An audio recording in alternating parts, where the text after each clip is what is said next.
Hi. We're alive. A little bit late, but it's okay. Hope everyone's doing okay today. It's time for another Guilty Gear Strive run, as per tradition. We're gonna be trying out Robo-Ky today, a character that I know very little about, so this can only bode well. The song's ridiculous, by the way.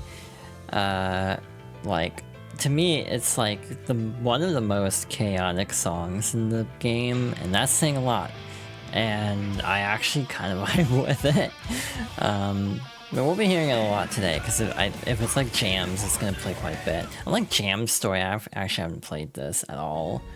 So we'll see how this goes. I've barely played Robo-Ky in the series too, so which I'll be talking about in a moment.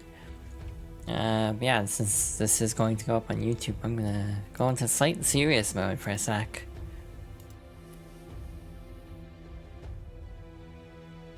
And once again, we are back with more Guilty Gear Strive. So last week or so, Robo-Ky released, and I want to try him out. This is going to be interesting, because Robo-Ky is a character I have very little experience with, and I mean very little. Like, I don't think I've ever played Robo-Ky in the older games, so this can only end well. So yeah, interesting that they're kind of putting the new characters over on this row instead of like evenly distributing them. Genuinely kind of like more lopsided than I was expecting it to be for some reason.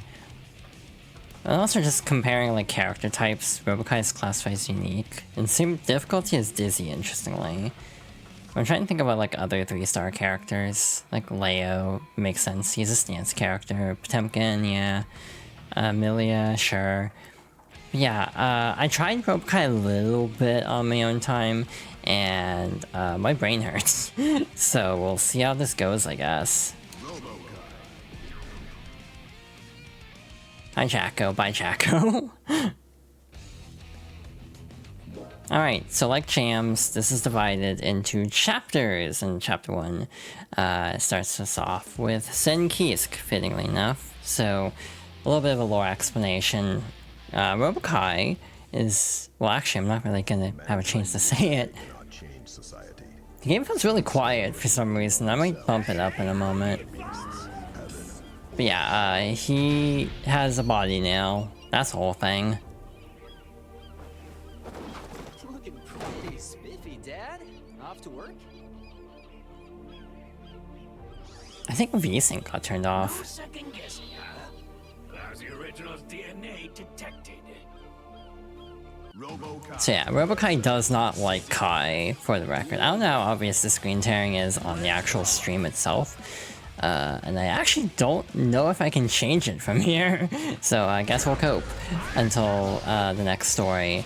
So to be blunt, I forgot to pull up his move list, because I have no clue what I'm doing with this character. I, again, briefly tried him in training mode just to kind of get a feel for his moves. And the answer is, I don't remember any of it. Which is fitting, I suppose.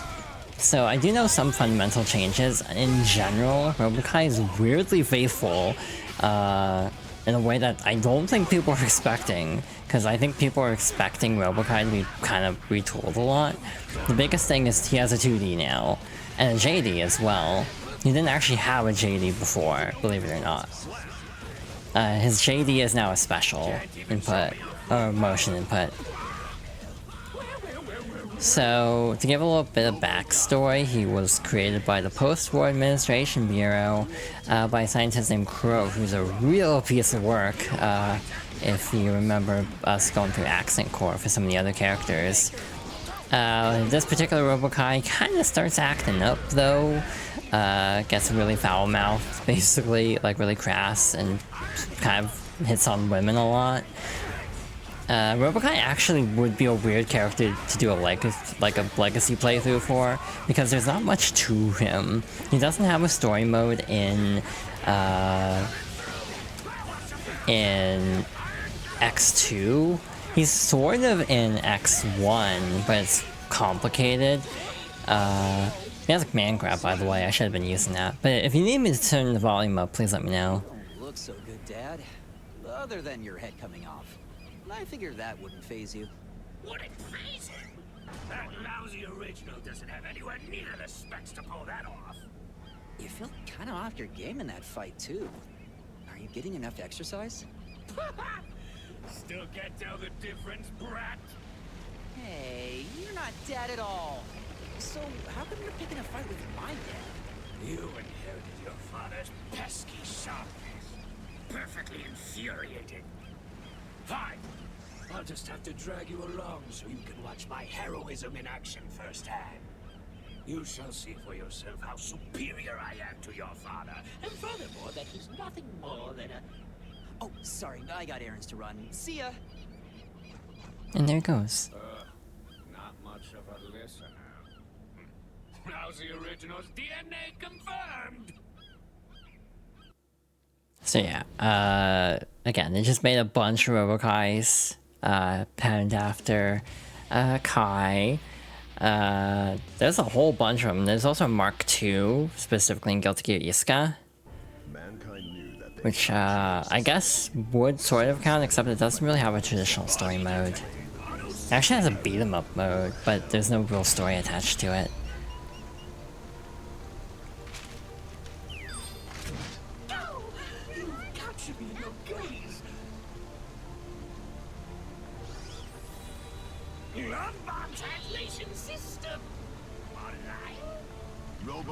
So yeah, Robo-Ky has interesting use of women. It works better on the side 2, to be honest, or second player side. But yeah, he has a love bomb translation that basically is just him dubbing over whatever the female character is saying with them praising him. Except with Alpha, it's a little sketchy. So traditionally Robo-Ky has like an energy gauge, which is standard. That little carpet move is actually in the original, but it's just him basically putting down a field showing up. So it's the same principle, but the main difference between it and the original is it's 22H in this game. It was 2D before, so he didn't actually have a traditional 2D. And again, conversely, but it's, yeah, was that 23K? 23K, yeah, 23KH. Is that move, where that was previously, I think, JD. So, yeah, Robo-Ky's moveset has been tweaked, but is fundamentally somewhat intact. He really likes tangerines, we'll talk about that later. Hi Serena, thank you for the hugs and pats. Hope you're doing well. But yeah, weirdly enough, like, as much as Robo-Ky is down bad for a lot of the female cast of this game, he's not that interested in Elfelt, ironically. He also has this move, which is like, 214H, which is like a launcher. If you build up electricity, like the gauge, it is more effective. You can actually like chain it better. So like all of Robo-Ky's moves get kind of crappy when at low energy, so you're basically constantly balancing gauge. It's kind of like the same principle as Dizzy in some ways, bizarrely enough. Again, why it makes sense to both these characters, where you kind of want to be using Wings of Light a lot just as a pressure tool. Meanwhile, with Robo-Ky,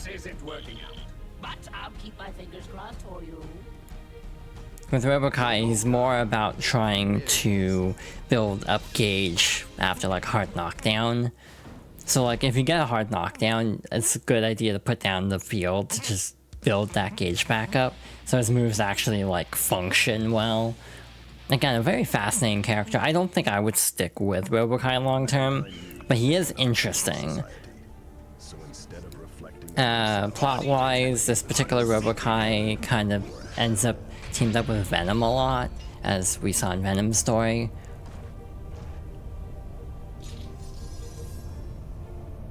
It's weird seeing Nago just show up. I will face you. This body's expensive. I can't afford to lose. Robo-Ky. So yeah, in the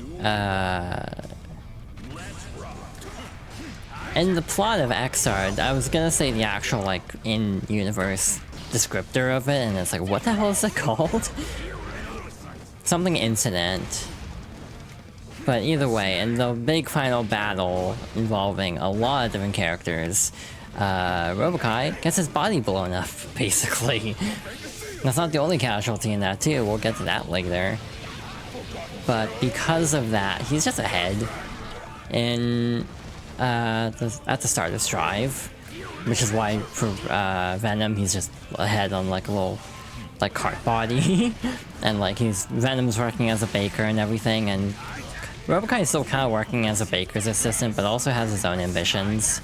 He's also kind of tsundere by Venom, to my understanding. Allow me to explain. The beetle at the core is a true elite. Hi Peter, thank you for the raid. I just blew myself up. I'm playing Robo-Ky. I don't know how to play Robo-Ky. Thank you for the raid. I'll do the shout out during the animation. And see if I can type it fast enough. I hope stream went well. What were you playing? 3 houses, hell yeah. Which route are you doing? But yeah, in this game, Robo-Ky basically has like a robot body rental service. Give him a body, which is like, I don't know why that exists in the universe of Guilty Gear, but neat, I guess. Shoot, again, I don't know how to play this character well. Like with Jam, I could kind of BS my way through just because I played her enough in the older games to kind of get a grasp on her. I have no clue what I'm doing with Robo-Ky. What do you think? I don't know. I have no clue what route you would have done. Because I have only seen one route in the game. 6-inch is weird because it like sends you backwards, which is unusual. Is that the super? Yeah. Ta-da. Wow, okay, I'm amazed I hit. Yeah, that's like his classic super, though I think it has an ender in the original where if you press a certain input, you can end it early. I think it's past your bedtime. Robo-Ky is an interesting character. He's not inherently what I'd say is a likable character, but he's an interesting character for sure. And I think this game actually does a good job of giving him a little bit more depth, bizarrely enough. I came away from Robo-Ky not disliking him as much as I thought. For the record, even though I haven't played it myself, I still have seen a lot of the cutscenes. Not all of them, I don't think, but I've seen the majority of the cutscenes, so I kind of know what his deal is. I mostly was trying to figure out if this is like Jam, and like the same structure. Love bomb translation system online. Robo-Ky versus. But yeah, he is an unusual character. By the way, there's been some other changes too. You might have noticed it actually in the bottom left, no, bottom right, it'll actually say the name of the song currently playing, which is really nice. They actually added a playlist feature too, which I've seen some suggest. The perfect use of the playlist feature would be to set up a rotation that just kind of includes holy orders, question mark, just to like jump scare people with. Like, just suddenly, you know, Holy Orders starts playing, as in Robo-Ky's version of Holy Orders. That's like the really screwy one. Yeah, then at higher energy levels, also the tangerines indicate stuff about that. You can actually fire like multiple rockets, like that, from the main, like, 236 S. By the way, also another change is this 6P had a property where you can actually like chain it into 2 more versions of it. You can't do that anymore, unfortunately. So for example, this move, you could chain it like 2 more times, but it's only a 1-hit 6P in this one, which makes sense, I suppose. And then like this move is good as like a mix-up, I guess, like if you want to like swap to like an overhead. And again, I don't think it had like unicorn aesthetics in the old games.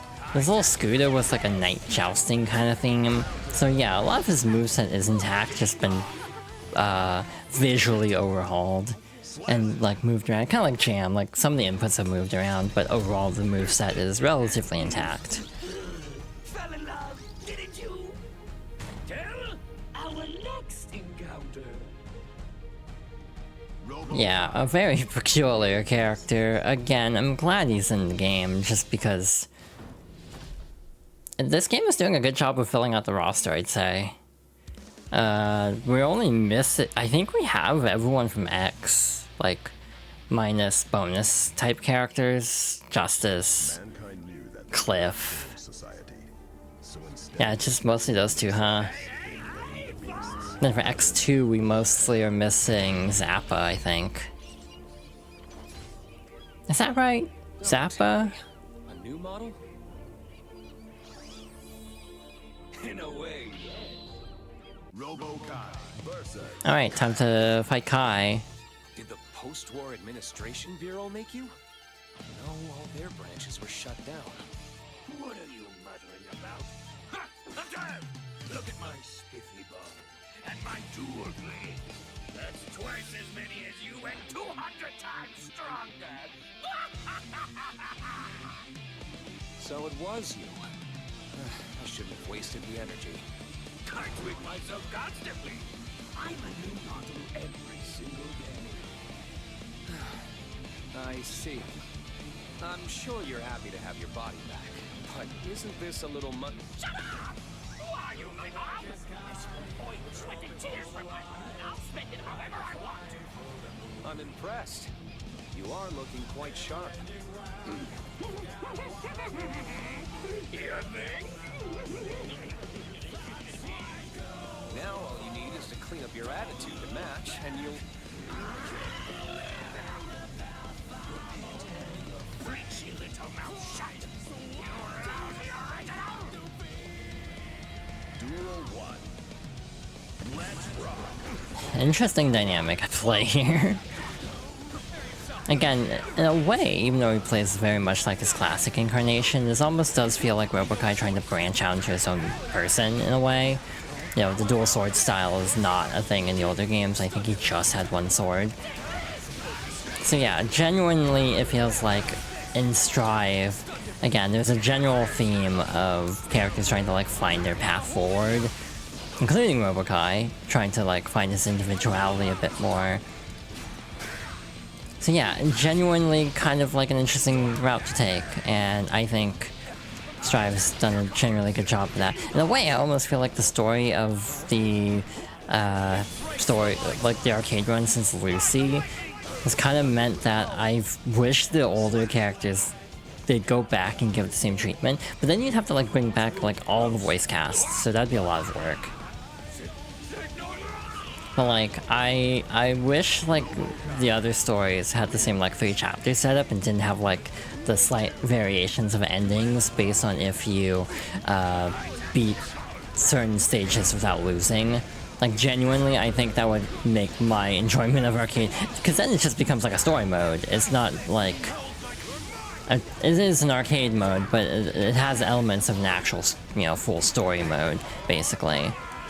The pushback of that makes that move really hard to land, like the other move, the 2-3 or 2-1-4 H. That one just feels really hard to land. I, again, don't entirely remember what the tangerines do, because again, that's a new thing. I think Robo-Ky blew up a lot more in the older games, like based on energy gauge and stuff. You're no match for me. Don't you ever step to me again. I picked the right body to rent. This one's a winner. Rent? Right. From the body rental shop. Body rental shop? Huh? What kind of king doesn't know about body rentals? I still have a lot to learn. Interesting. Oh, hi, Bridget. But yeah, I do like the route system. I like the chapter system better than the difficulty-based setup. I think I'm dropping a lot of frames this stream occasionally just because it's not VSync, so I think the loading times might actually be, like, causing some lag. I'll definitely tweak the settings between arcade mode routes. My show's not cheap, but it's worth it. This body's expensive. I can't afford to lose. Robo-Ky versus Bridget. Alrighty, Bridget. Duel 1. It feels like a lot of the arcade, like, current arcade stories take place in Illyria for some reason, which I guess makes sense since Jams involves Dizzy and Robo-Ky's involves Kai's. I guess it makes sense that we're mostly sticking to Illyria, but I would like some variety soon. Though, we'll talk about that later. I don't know how much I'll be invested in the next character, but again, we'll get to that. Yeah, also like Robo-Ky's animations are really good. Ow, I forgot that they could do that, to be honest. I'm really bad at using that because it's a new thing to this season. Again, it's sort of the replacement for Wild Assault, so I genuinely forget to use it constantly. Oops, that was too high up. Okay. Cool. Okay, I see how it is. Oh, this. Oh, right, that's that move. I'm used to pressing 2, 3, 6. That's not really great for Robo-Ky because that's just his like feint. Hi Chibi, thank you for the head pats. Yeah, I hope the houses went well, Peter. And yeah, I still have no clue which route you did because could be any, because I don't remember which route you were previously doing. I was trying to do the thing to show it off, but I forgot what the input is. It's forward. It's like 6D, right? Is it 6D with another button, or is it just 6D? I genuinely can't remember. Like the wall break move they added instead of Wild Assault. Yeah, this like JK is actually not bad. It reminds me of the move from like Smash Bros, like Pyramithra, like Shay, like neutral air. I'm confusing my fighting game terminology. Wait, no, that's Shay S. Because yeah, I was having that's slash. My bad. Jump kick is not anything special. For Robo-Ky. Hi Soul. We're getting an interesting lineup of characters. This is random, by the way. To my knowledge, this is not fixed to anything. Yeah, I'm dropping like 1 or 2 frames during loading screens, so I do think it's correlated. Hi Son, welcome on in.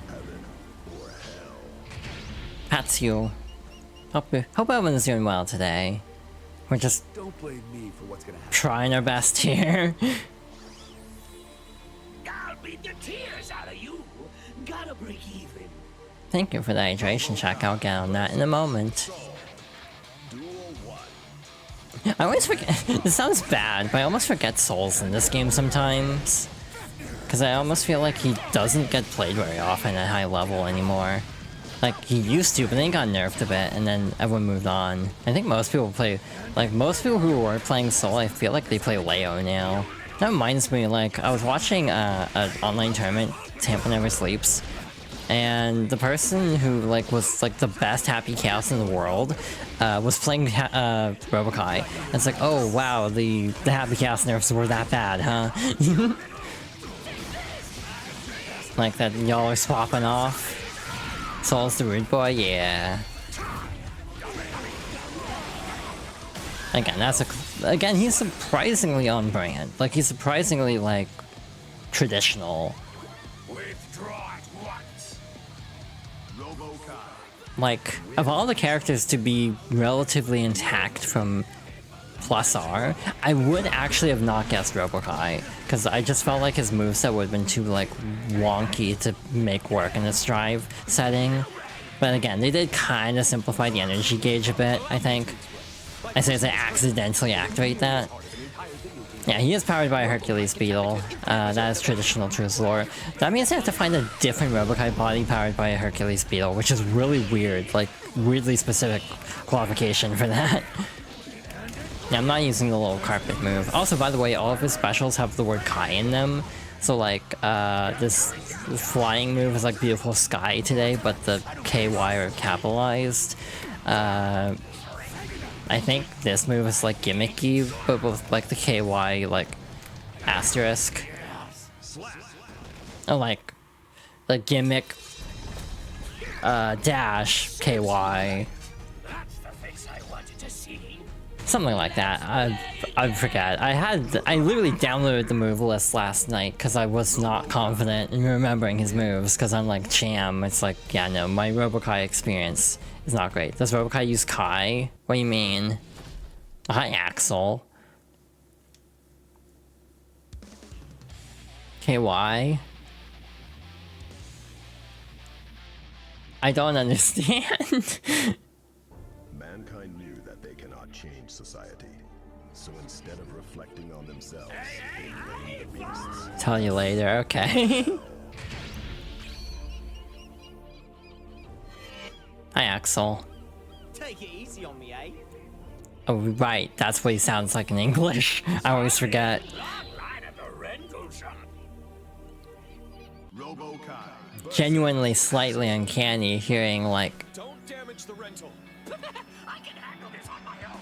Duel 1. it's genuinely slightly uncanny him just like, in this case, like two like YouTubers, like, talking to each other. Alright, so yeah, like traditional stage 8s in like easy or normal, you do have an earlier story character helping you, but in this case, again, it's not based on losing rounds, it's just a fixed story, which again, I wish they'd go back and give everyone fixed stories, because god, this is so much more convenient for my sanity, because I don't have to win every fight, which is a relief. I definitely did not enjoy having to like do extreme stage 9 as Dizzy recently, even though it only took me like 2 tries. It always surprises me how much better I've gotten at Dizzy, and I still feel like I'm not great. Anyway, bye Axel. Hey. How dare you, Button! You could have put a scratch on my body, you know? I had to. You don't fight efficiently. Who cares about those details? You will, when you leave yourself wide open or run low on energy. I'm tight as a steel trap, and I produce infinite energy. Poor lousy original with your fault-ridden fleshy body. They're not faults, just the realities of combat. Oh, poor lousy original with your mountain of excuses. This is pointless. Game over. Yeah, okay. So that's the end of chapter 1. New chapter unlocked. We didn't even see that with Jam, because I messed that up last time. Well, not messed it up, but I definitely did not. What am I trying to say? I didn't, I unlocked everything ahead of time. That's what I'm trying to say.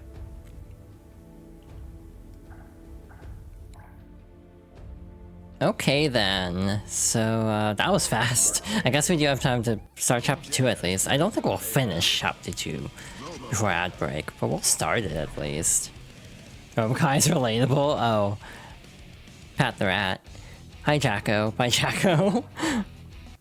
My new favorite tradition is being like, hi Jacko, whenever like starting a round. Oh, hi Sin, again.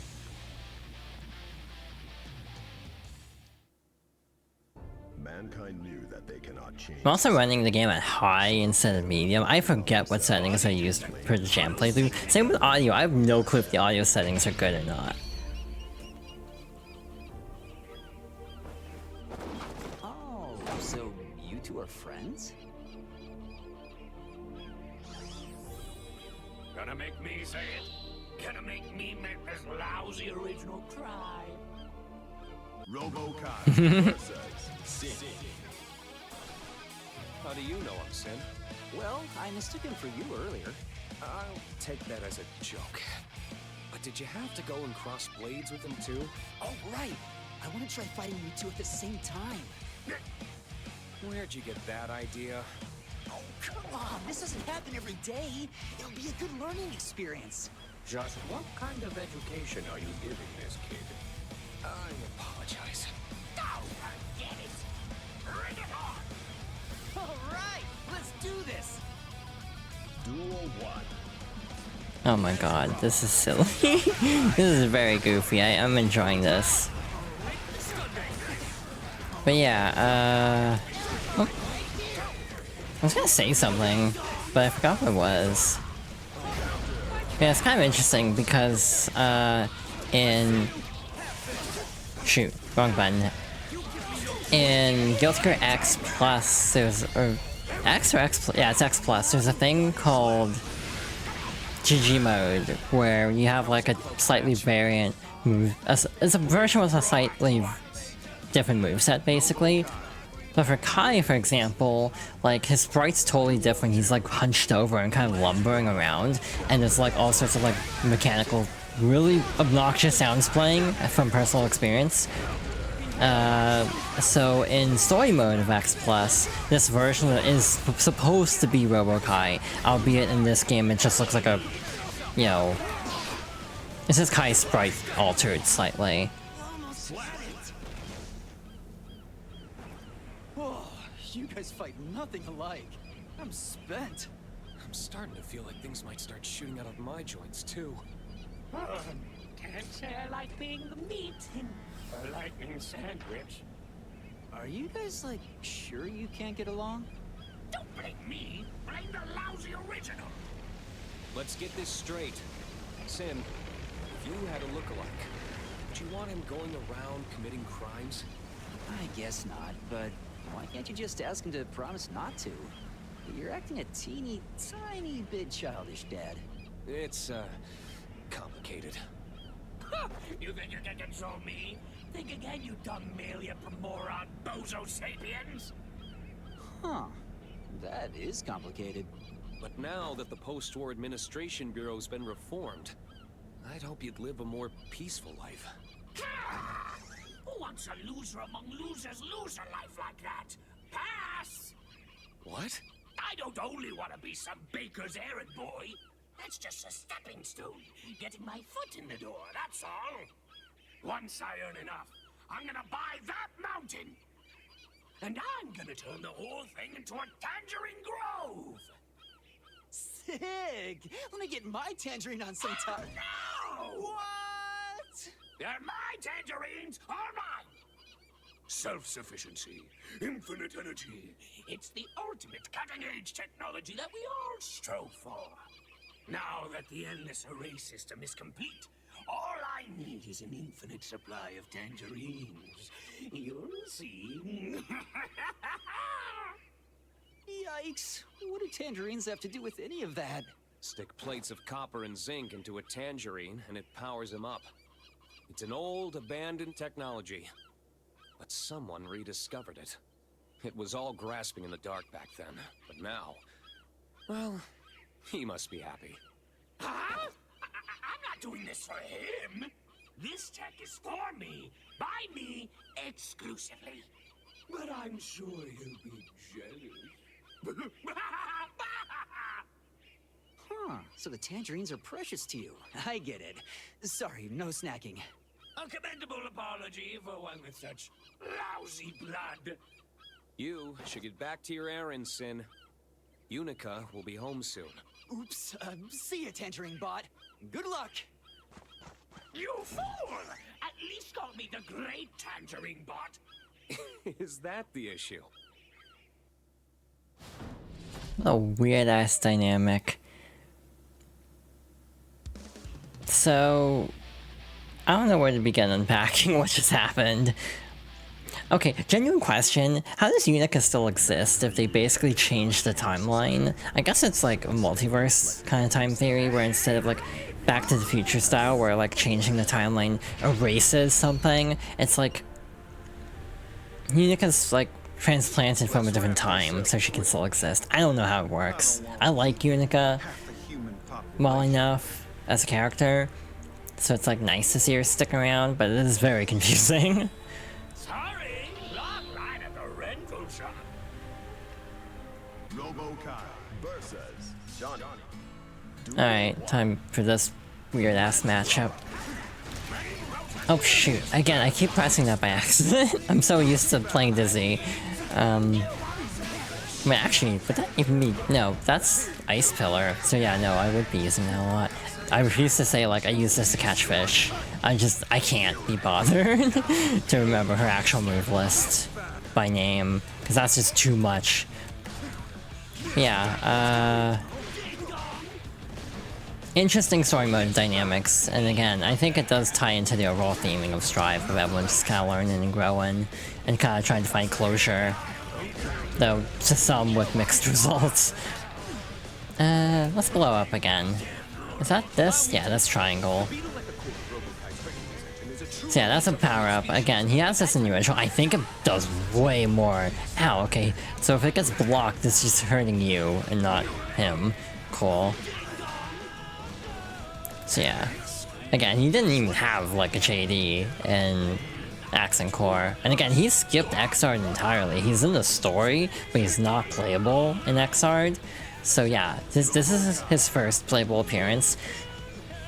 Arguably in like 20 years, if we're not counting like AC plus R and all the iterations, like close to 20 years. Because the first version of Accent Core would have probably been around 2009, I think. So yeah, pretty impressive. And again, like the only major omission the only major omission that I can think of so far is Zappa at this point, but like in Xrd they established that they got rid of the ghost possessing him, so I don't know what the hell his deal would be unless they bring back Esco and just like they're chummy now. Because I can picture Strive doing that, where it's like he and Esco are just like actually working better together, but like he's still possessed kind of, and like trying to come up with some kind of story for that. I think would be really interesting. I don't know if he'd be like twisted like a pretzel like in his original sprite, but again, I wouldn't be shocked if someday we see Zappa back at this rate. So yeah, in terms of returning characters, we're basically just missing, like, yeah, Cliff, who very much dies, Justice, who I guess, again, if post-war administration bureau still exists, you could feasibly do like Accent Core and bring back Justice via like a copy.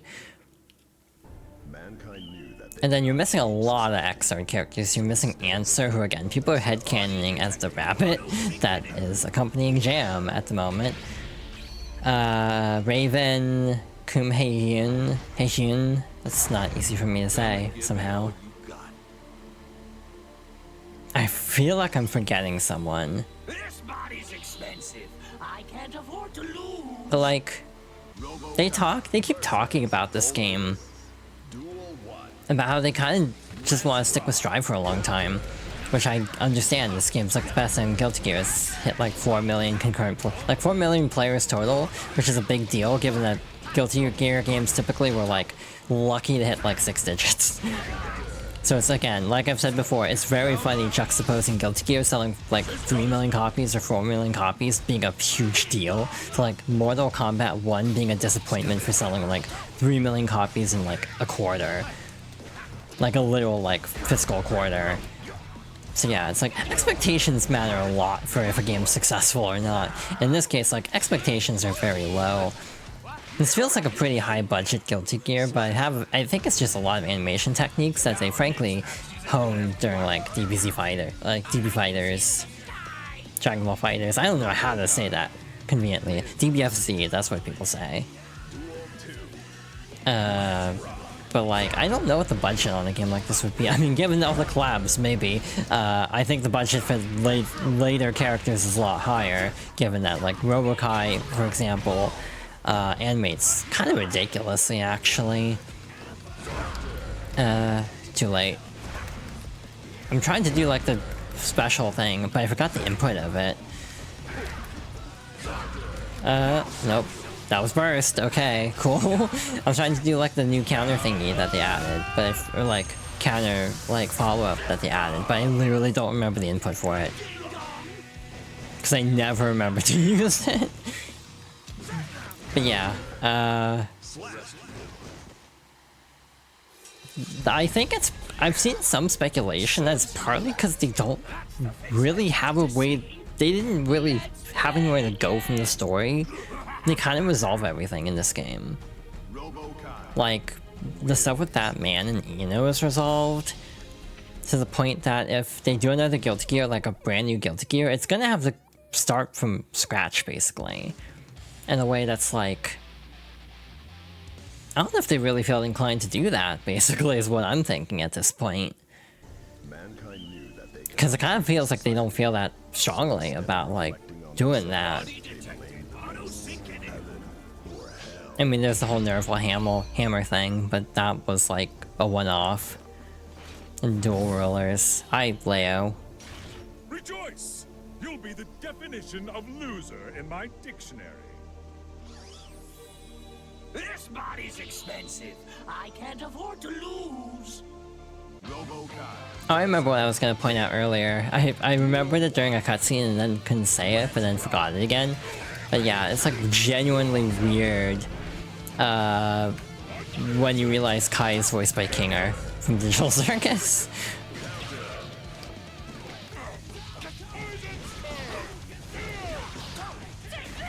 Okay. Oh my god. Yeah. Like Sean Chiplock. And also the realization of the voice for Sin, I think, is Lucian Dodge. So that would be Kiyotaka and Hifumi from Danganronpa 1. Sean Chiplock is Kiyotaka, I think. All my Danganronpa pilled friends can back me up on that or correct if need be. Okay, what happens here? Okay, that actually does sort of work. Not well, but it kind of worked.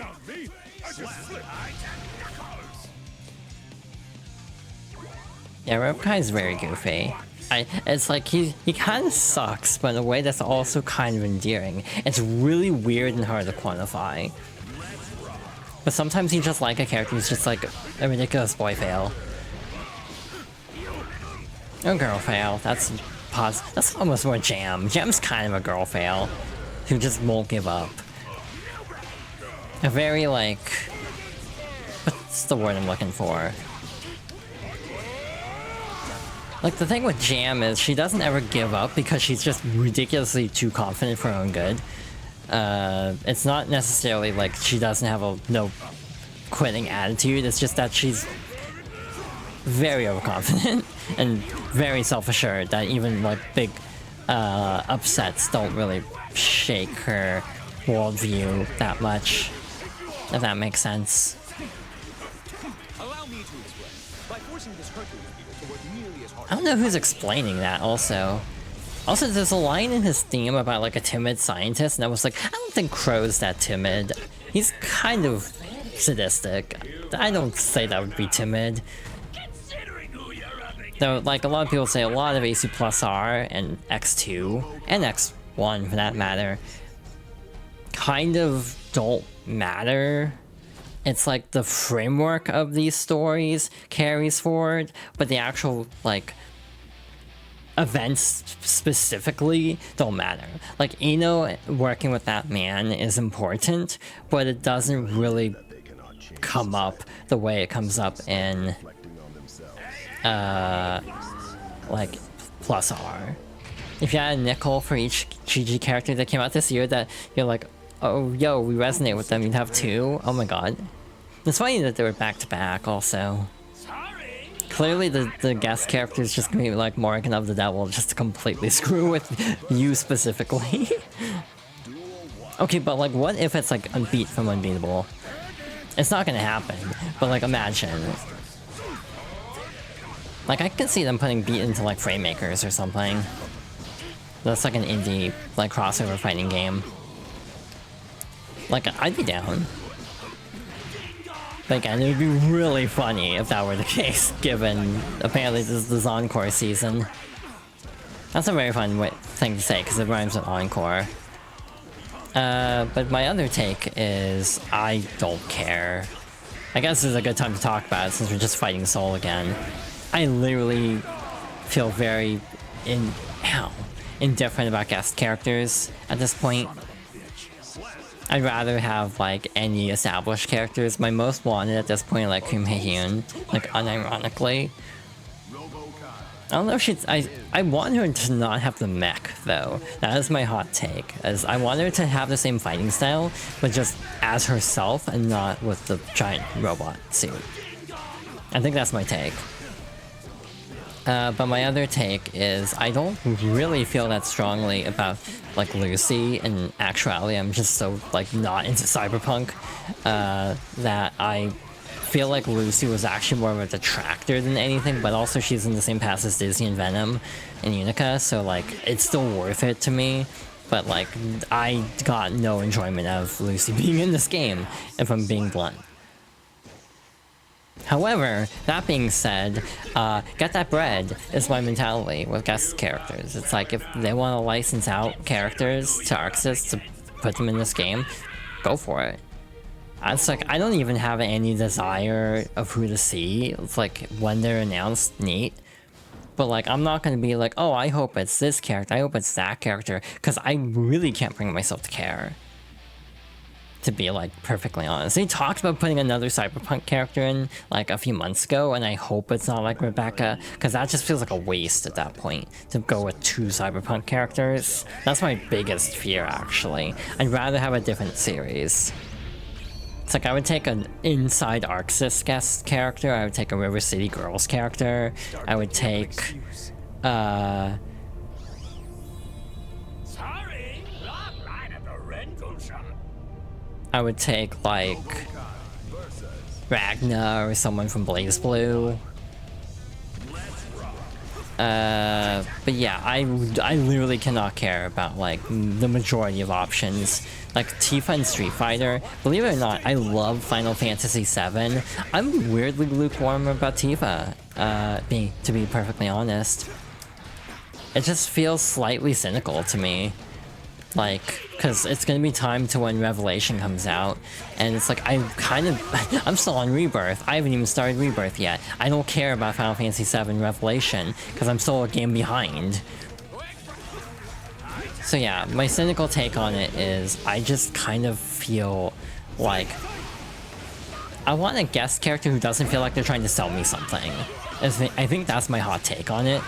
I'd rather have a guest character who they want to just put in because they're cool, versus a character who, again, just feels like a brand promotion. If that makes sense. Oh, he's bisexual, I didn't know that. Who? Angie or Robo-Ky? Because both make sense as bisexual.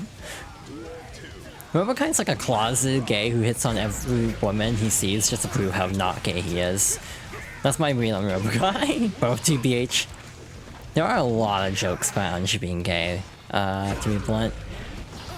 Like, it's been a long-running joke in the fan base. Did you know that Garfield top surgery comic? I've seen redraws of that with Angie and Baiken. Like, where do you think your boobs went? Like, between, like, with, like, Angie not being in Xrd. I don't know why that comic amuses me so much. But yeah, I really do vibe with Robo-Ky in this game more than I thought I would. Like, genuinely, he's actually a lot of fun to play. I don't think I would stick with him just because I'm so dizzy-pilled at this point that I don't think I'd make the switch. I don't know who would get me to make the switch. Again, I say I want Kim Hae-hyun. I don't think I'd actually play as her, to be blunt, because I'm so locked into Dizzy.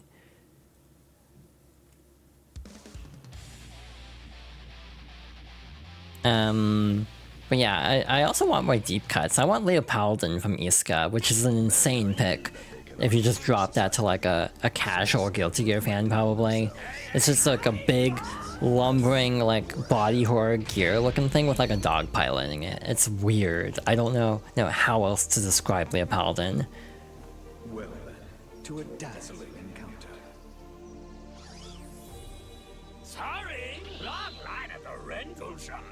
And then Fanny from Guilty Gear Petite is like, whenever they do a poll, I always pick her because I think it'd be fascinating. I say this every time. I think it'd be fascinating in a game where like Faust is extremely effed up to actually bring back Fanny finally, because like her whole plot is she's trying to find Faust essentially, who like essentially becomes Faust. I think specifically she's like the nurse to Dr. Baldhead. So like she's trying to find Faust but can't find him, presumably because he's changed identities essentially. So yeah, it'd be really fascinating to me, one, modernizing her from literally a Wonder Swan game, and then two, actually having like story for her. The recent like poll they put out, like character polls, they literally included 2 like manga characters in this. Like they're digging into really obscure side material for potential roster picks, which makes sense if like, to be blunt, they want to go like 10 years, which is like the rumor. But the thing is, that'd be like a new character for like the majority of the fan base, and then you have the old fan base that's like, oh my god, it's so and so, and it's like neat. Like, it's weird to think about that there was a time period in my life where I saw the Scythe in the first trailer for Testament and was like, I don't know who that is. And it's like, oh, it's Testament, that makes sense. Like, I genuinely couldn't have been able to tell it was Testament from that, and I didn't recognize Bridget by the yo-yo. Nowadays, if they tease a character, I can probably pick them out of a lineup. If they're like teasing a recurring character or a returning character with like a weapon hint, it's like I could probably parse it out. But like back in 2021, it's like yo-yo, okay, and Bridget shows up. It's like, oh god, I'm not looking forward to the discourse, I think was my first like thought when Bridget was announced. And I was pleasantly surprised in game, but the discourse still sucked.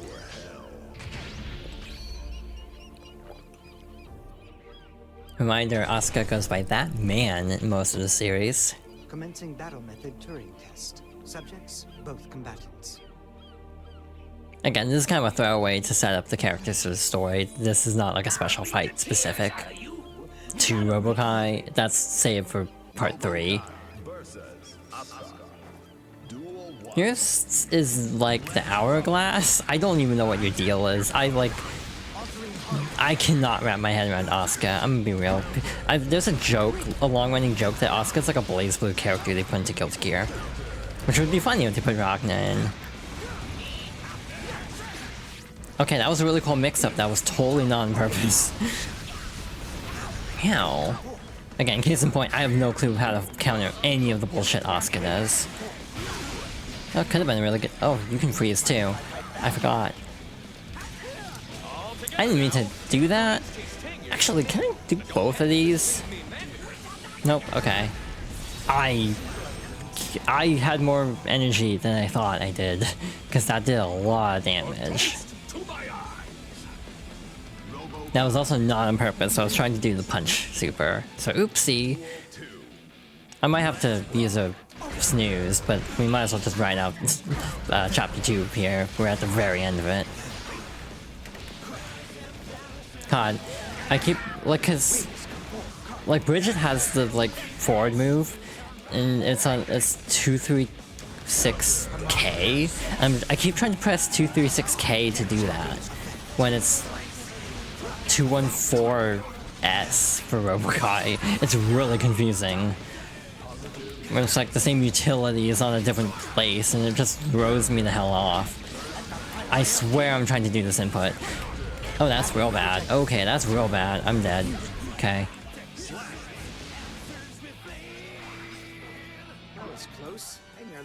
It's not even playing Crawl, because he's not really the final boss. He's only the boss of chapter 2. And again, this isn't even a boss. This is just a regular fight, essentially. Yeah, again, I tried pressing K that time. It's like, nope, that's the wrong input. I need to use that move more, like the little launcher. I also need to use this more. Again, I have no clue how to even use Wings of Light effectively. Oh shoot, okay. I might lose this one actually. This isn't looking great for me at the moment. There we go, finally. Ta-da! That's not gonna do a whole lot. Well, actually not terrible. Command grab. Yeah. Shoot, that is not what I meant to do. I'm just pushing buttons at this point. What? If you've got something to say, say it. Well, I was just thinking how far you've... No, that's not quite it. You almost seem strangely alive. And it's a little... well... creepy. That's all. You could think of. No, I just couldn't imagine a robot being so human. It slipped out. To see you now, no one would believe you were originally a weapon built to copy me. Damn straight! While you sat in your ivory tower, I was in the trenches, roughing it out, honing my strength. You've got me there. Enjoy the view of my backside, original. Huh? Game over. Again, this dynamic is like really good actually. New chapter unlocked. Oh, I tapped out, my bad. So now that we have reached the end of chapter 2, I'm gonna take a break, because ads are gonna run, and then we're gonna do chapter 3. Howdy, I have returned. How's it going, everybody? Hope it's all going good. That's weird. I thought I would have gained the snooze back, because it said I would, and I didn't gain one back. That's really weird. Twitch is such a baffling platform. Anyway, sorry, Jacko. I do like this song a lot. This was one that stood out early on. This was an era where, again, Jacko being announced was like, I have no clue what your deal is, and I don't think my brain can comprehend you, unfortunately. It was true, I was not really cut out to be a Jacko main, but I did kind of pick her up a little bit to help Son out. And I think I had moderate success, I would say.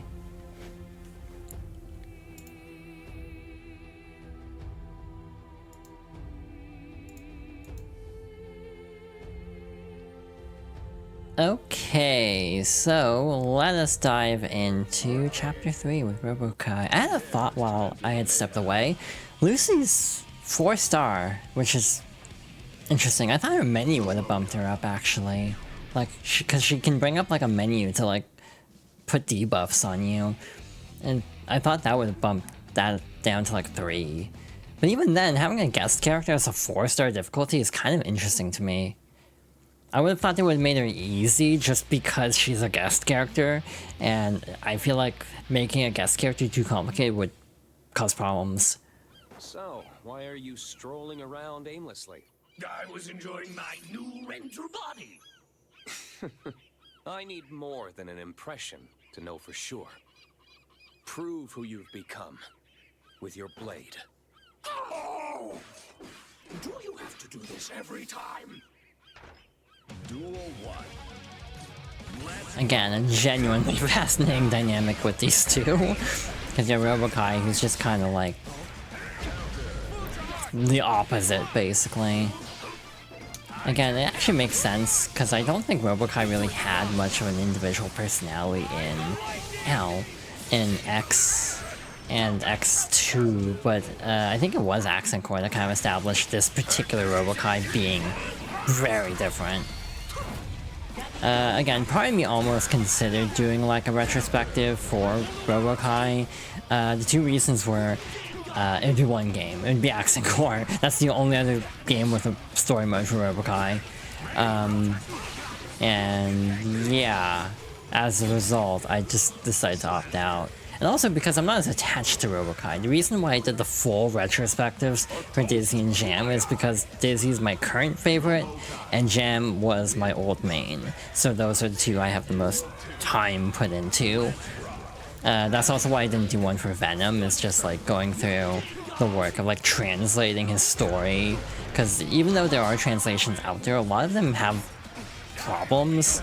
Like I know enough Japanese to spot like a few translations where a lot of liberties were taken, bizarrely enough, because like the main source is like an old game FAQs post from like forever ago. So there's definitely some choices. I'm sorry. I suppose you're not lying. Who do you think you are? No one you're bound to anymore. You're your own man now. Unless you pick a fight, for old time's sake. Like I've got any time to waste on you. Forget you, chum. No more games.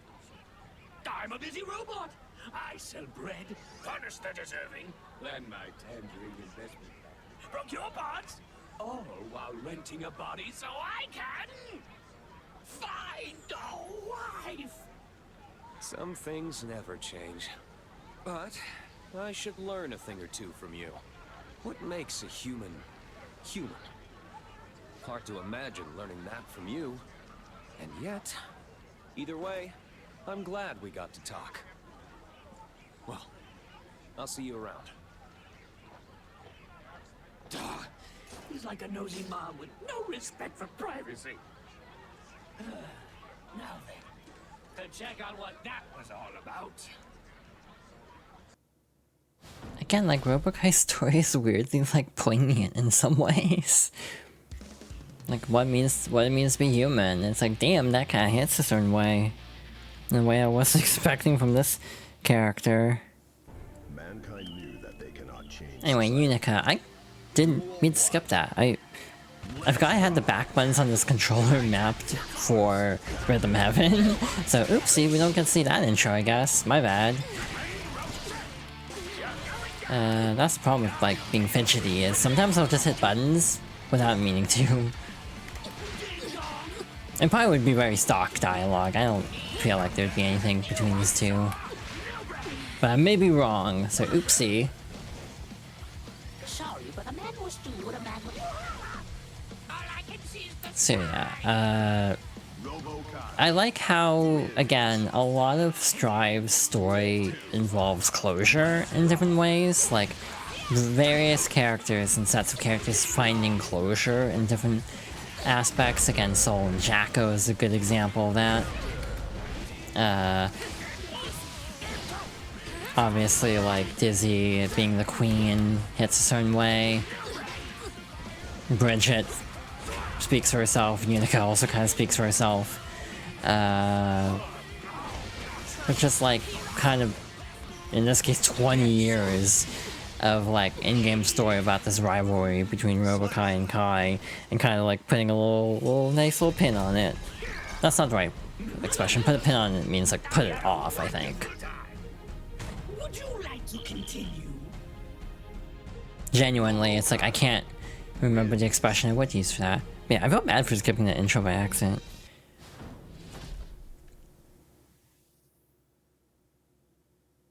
Anyway, Gold Lewis again. Yeah, I just need to keep my, like, ring fingers away from the buttons on the controller. I was also adjusting a setting on this controller because this has, like, adjustable trigger depth, and one was set to, not a full press, which for some reason I like full press, even though it's objectively not good for a fighting game where you need fast pull rate. So yeah, I don't know why I actually, like it that way. I'll beat the tears out of you. Gotta break even. Robo-Ky versus Gold Lewis. Duel 1. Yeah, Testament also is a character who just basically finds closure for literally stuff going back to Guilty Gear, like Guilty Gear 1 actually, because a lot of the plot in most of the series is them trying to find closure for like helping to resurrect Justice and causing a ton of shit in that plan. So like it's genuinely fascinating to me. It's very interesting.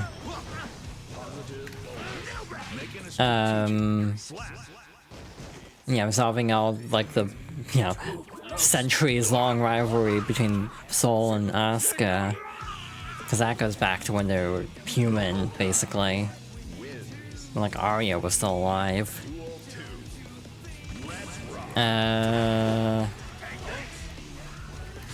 Trying to think of other examples. Some, like, you know, Gold Lewis doesn't, and Giovanna don't really have a whole lot going on, I feel, just because they're the newbies. They don't have all the, like, decades of in-lore baggage to kind of sort through. But, like, for a lot of the returning characters, I do like how they are resolving, like, lingering plot threads of these characters to, again, to the point where it's like, it kind of makes sense that it feels like Guilty Gear as a franchise is sort of moving away. Like, it almost feels like this was meant to be the last major Guilty Gear. It's the Fire Emblem Awakening of Guilty Gear, for lack of a better analogy, where they just kind of wanted to do like a little celebratory game, because like Awakening has a lot of fan service, but it ended up being kind of also a last-ditch effort to break into the mainstream. And it worked in both cases. Strive also partly blew up because, one, it did simplify things from like Xrd, which is very convoluted. I think Xrd actually in some ways plays better, but it is not necessarily the most newbie friendly.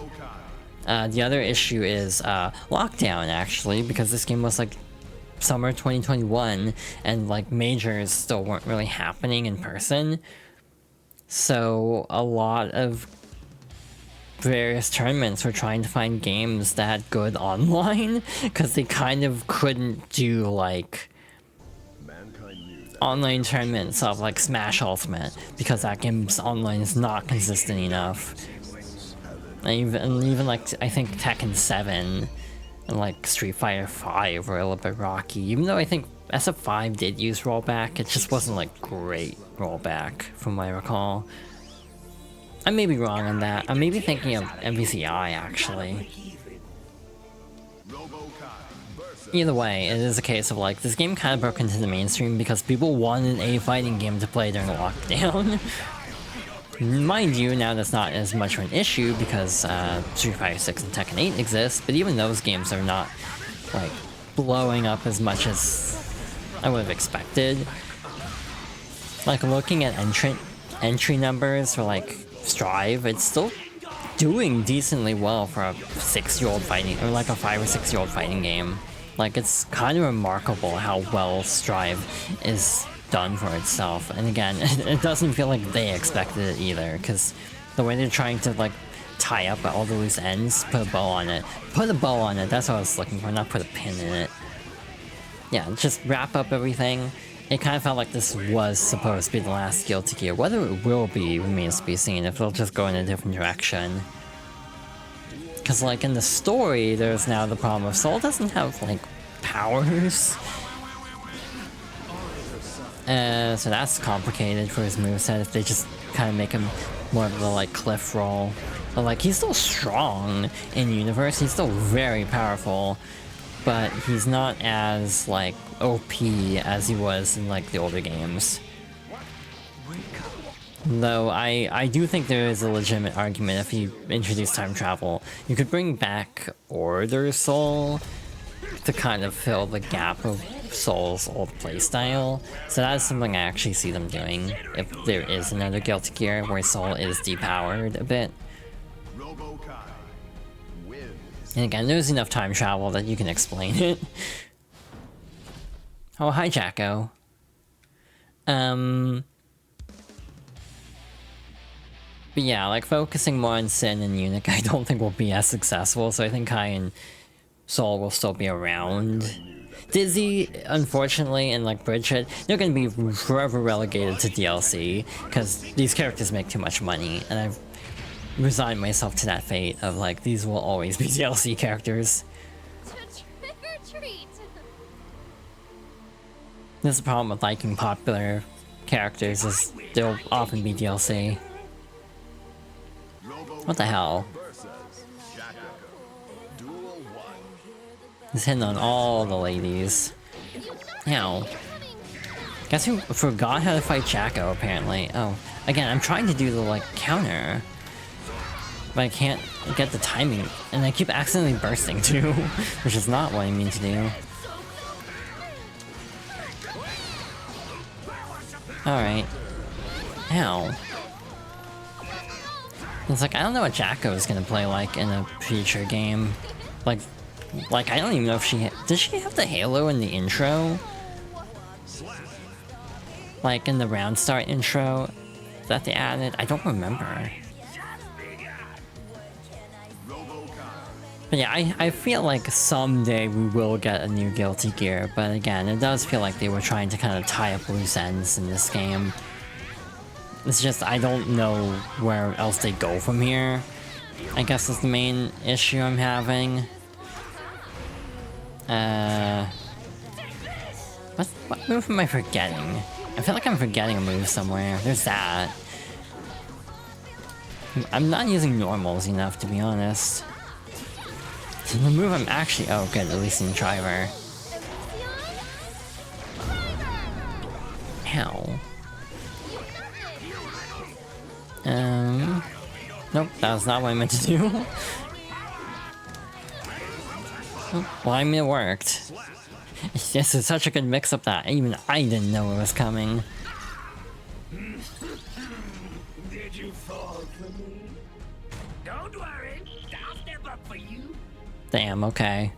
Robo-Ky wins. Yeah, Robo-Ky's a weird character. Mixed feelings on a lot of aspects of Robo-Ky, but again, I do think he's handled well in Strive. I was trying to think of other characters missing. Again, most of them are pretty niche at this point. Mankind knew that they cannot change society. Like, I don't know like, if we get a season 6, I think there will be a third guest character, unfortunately, because I don't think like Zappa, Kumheyun, and like Raven could sell a pass by themselves. I'm trying to think of anyone else they could like lump in. Like, in a way, because Robo-Ky and Jam were consistently the top pulling characters, I'm actually surprised to put them both together. They could have easily have split these two up, because people have been...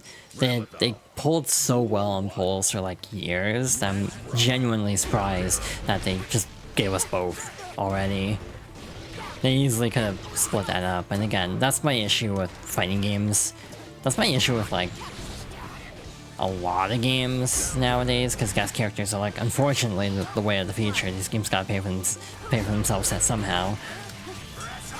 But like Street Fighter having 3 newbies and Tifa is like, if the newbies are good, then hell yeah. Like, Yasmin seems like a good character from what we know, to the point that I don't think it's gonna be an issue. Oops. But there's still the small problem of if you like play Sakura, if you play Makoto, if you play Buki, if you play Rose, but not Vega. I'm trying to think of any other like really classic kind of Street Fighter characters. I feel like for the legacy characters, they've been focusing on the guys a lot. Cause like, you know, Bison, Sagat, Alex. It's like, I feel like a lot of the female returning characters are the ones that are mostly missing now for Street Fighter. Which is interesting. But yeah, there's a large female roster that's still missing from SF6. But like, if you play any of those characters, you either find someone you like in the current game, or you don't play the game until that character comes out. Which, they might not ever add certain characters. So yeah, it's a very interesting situation to try to juggle adding new characters while also appeasing the old audience and then appeasing a broader audience too. Tifa's the broad audience character, and again, I don't really care that much, which feels, again, wild to me as I really do enjoy Final Fantasy VII, so like, why am I so indifferent towards Tifa? I guess maybe it's like, if a game isn't hinged on guest characters, I don't care. When a guest character is being added into like a core roster, it just feels like a waste of a slot at a point. Not a waste per se, but it doesn't feel like... It feels like they could have added someone like else, but I get it, because you need to branch out. And like, people probably did play Lucy a lot in Strive. Even if I basically never did. I think I tried her in training mode once. I never even did her arcade mode. That's actually where the 3 the 3-chapter setup started was with Lucy. It's kind of interesting how much they've been tweaking the style. Because, like, in Season 1 and also in the base roster, basically everyone fights Nago as their final boss. So it's with Season 2 with Bridget where you first get Kai as a boss. And I think Sin might as well. Like, Elfelt gets Faust, which Serena is very well acquainted with. Someone gets Testament, I'm pretty sure. Someone gets Ramlethal. No, Venom gets Ramlethal. Johnny, I think, might also have... I don't know who Johnny's final boss is, actually. It might be Geo, but I may be wrong. It's been a bit since I've looked into all this. I don't think I ever did Johnny's story mode, to be blunt. You know, like, Unica is a Sin, which makes sense. So yeah, it's like, that was a big shift since, like, Season 2, and then with Season 4, end of Season 4, they started pivoting towards, we're not doing the normal hard extreme, we're just doing one route. Divided into 3 chapters, and then basically don't have to worry about difficulty anymore. It's like a fixed difficulty as far as I know. Speaking of which, final boss time. I was trying to think of who the boss would be when Robo-Ky first released, and I saw it was Bedman, and it's like, you know what, that makes sense. I wouldn't have thought of that, but that actually makes a lot of sense. For reasons that'll be obvious very shortly. They also recently tweaked this stage, I think, to be I think this is one of the stages they made run slightly better.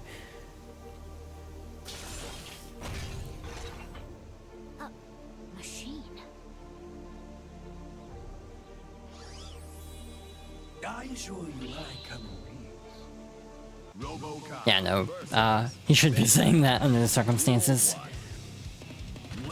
So these two, as in original Batman, actually have history in Guilty Gear Xrd.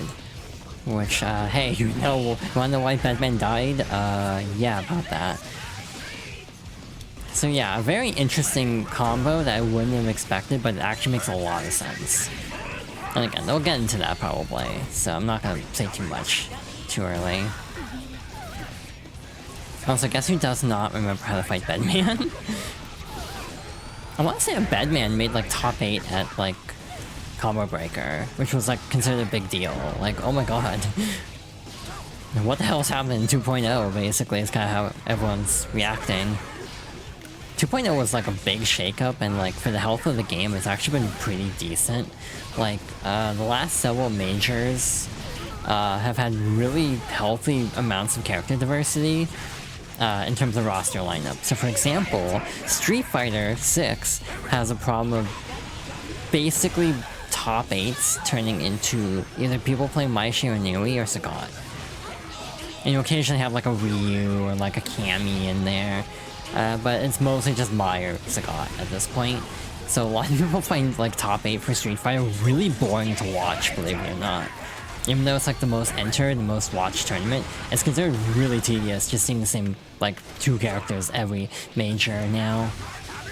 But yeah, conversely, Strive has actually had a lot of roster diversity in top 8s recently. Like, you get a ton of characters. You'll have like a Geo, a Leo, a Dizzy made top 8 at, I think, Combo Breaker, which was considered a huge deal.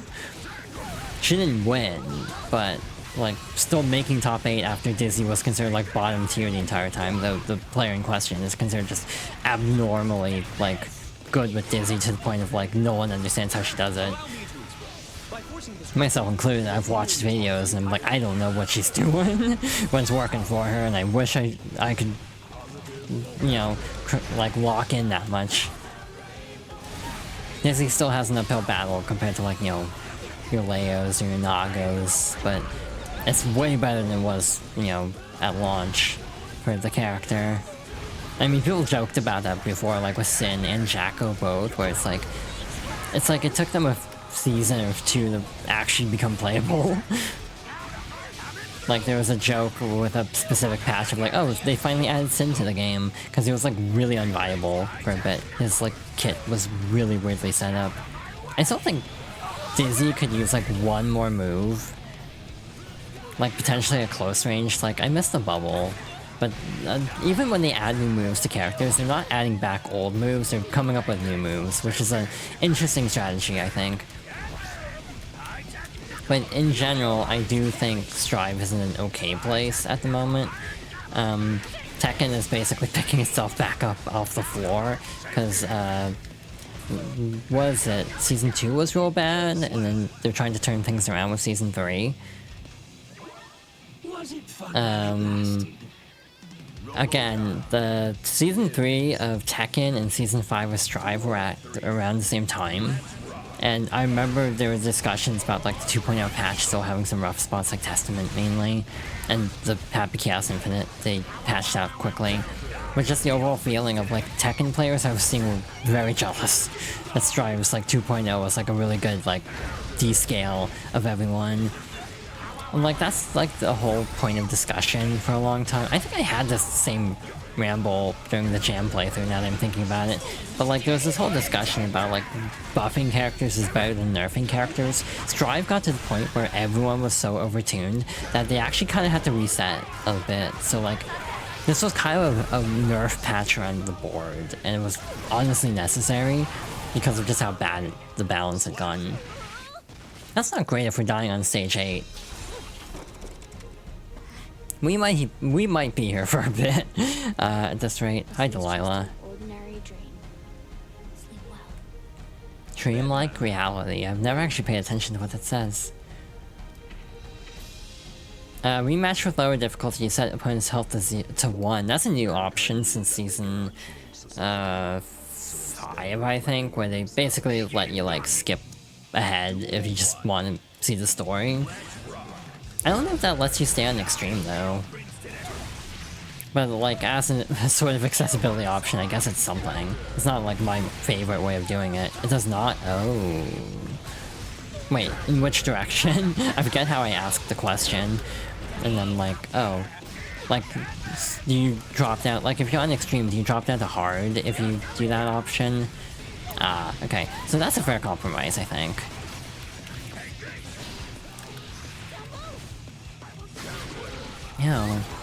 Yeah, I don't know why I'm struggling so much. I think it's just also me being bad at fighting Bedman. Like, because of some of the random bullshit that he can do. Oh shoot, right, Burst. Burst exists. My bad, okay. I'm also not using the little carpet move, so that's on me. Hard knockdown will actually set it down. Oh shit. Okay, cool. Shoot, I keep doing 2-3K instead of 2-1-4. Because I'm so used to Bridget's, like, Kickstart Your Heart, I think is what it's called. Oh, that was a bad call.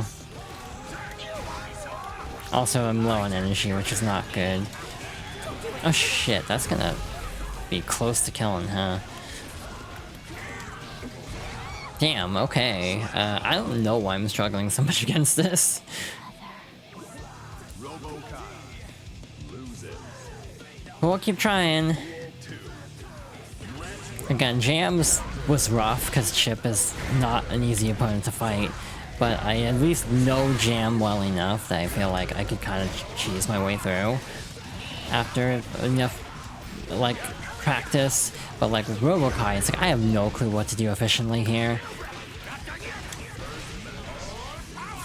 So that's part of my issue, is just not entirely knowing the optimal plays, so actually trying to fight a very difficult boss. It's not easy. And this is why I don't like the extreme setup that they had, was I definitely would not have a good time with like extreme on like Geo. Or like a lot of characters, to be blunt. Raw Super, okay. Actually, that might not have been Raw Super.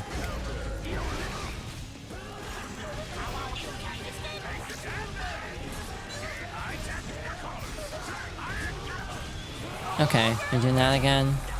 Aha, I was ready that time, but you blocked it instantly. Why are you blocking so much? This was the same problem I had with Chip in Jam stories. Like, why are you blocking so well? Like, that's my biggest hurdle, is just getting through, basically.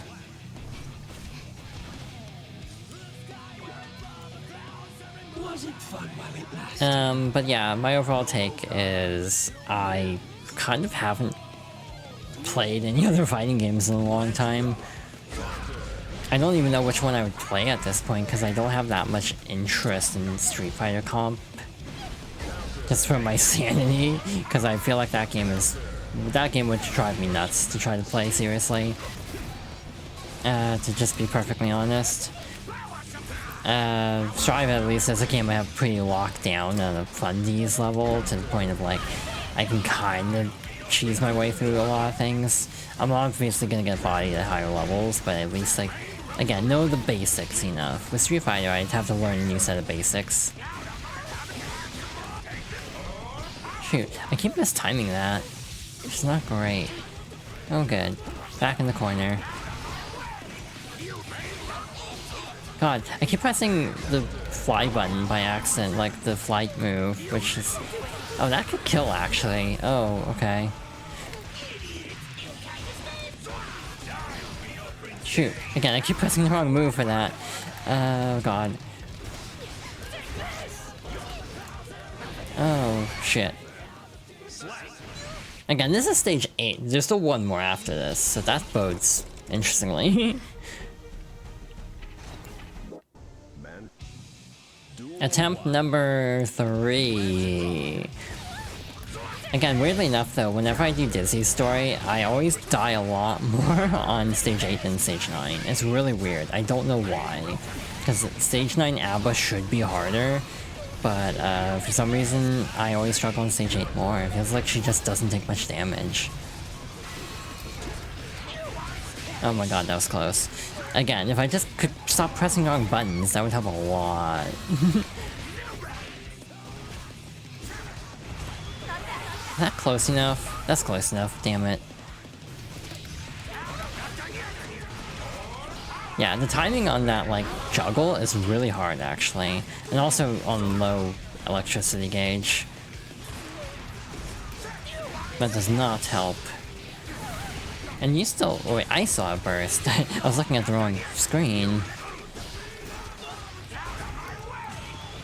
That could kill, actually. So I'm glad I blocked that.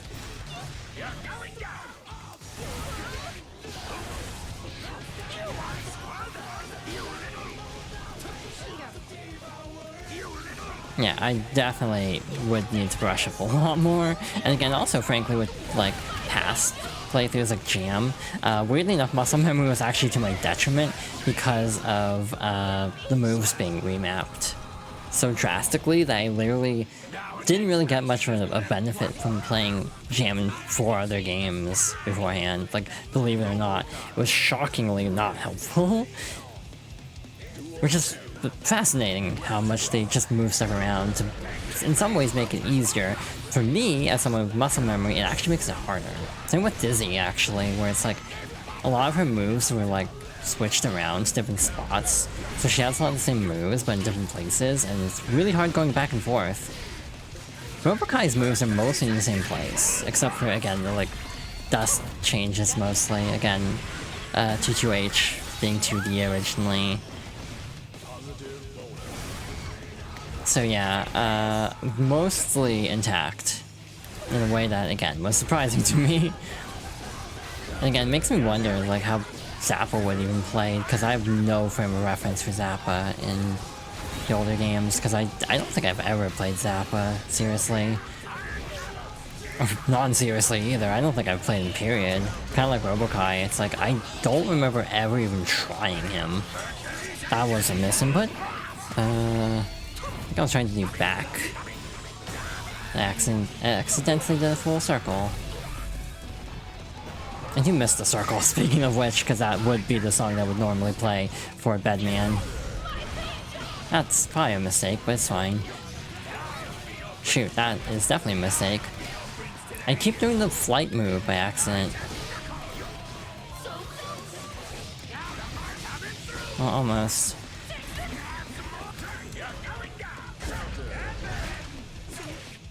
Finally. You come in peace, huh? Weird thing to say while you're standing in our way. No matter. Thanks to my cutting-edge technology, I transcend the pants off lowly humans. You're the younger sister of that bed's old occupant, aren't you, kiddo? Stalker. What? I am not. I fought against your brother, and we both left much worse for wear. You did? So, I've always wanted to talk with you.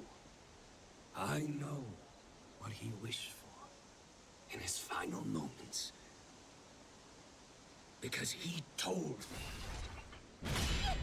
Sheesh! Let go of the controls for 1 second, and machines go wild!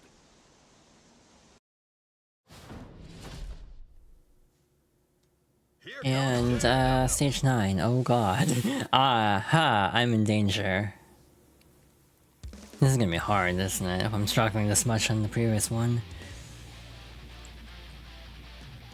Yeah, the implication in the lore is that the spirit is still inhabiting the bed. But I don't know if that's ever actually officially confirmed anywhere. Also, again, I don't think the stage 9s in this case are as... Okay, I'll shut up now. Maybe this is harder. I don't remember you glowing red before, for example, so maybe this is harder. I'll explain why Chip was more obnoxious than usual, because I frankly don't like fighting Chip normally. That was a weird whiff. Again, genuinely don't remember the red glow, so maybe this is harder. But again, I don't think it's as hard as actual extreme, just because that'd be really bad when there's no difficulty options.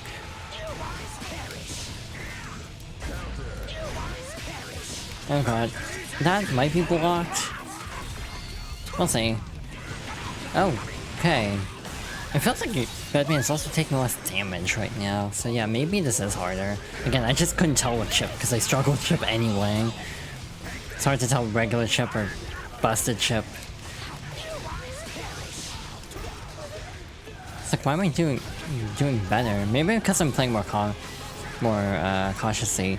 Serena's typing, what do you mean? He steals on his phone?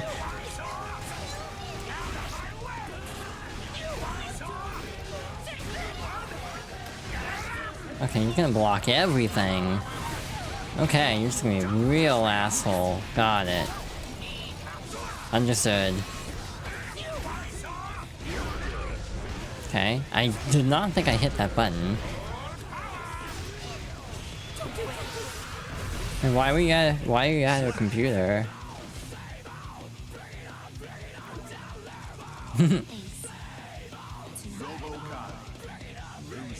Oh, you know, that doesn't actually answer the question in this case.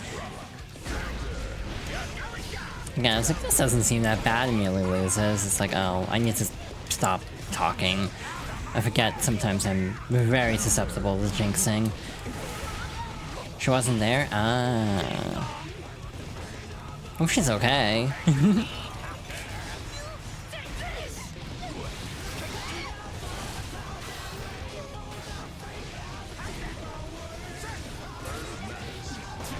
Yeah, it's like, I don't know what to do here, because this is a very hard fight with a character I don't know how to play. That's the other problem with the guest character, is like having to learn a brand new character, and yeah, this is just a mulligan at this point.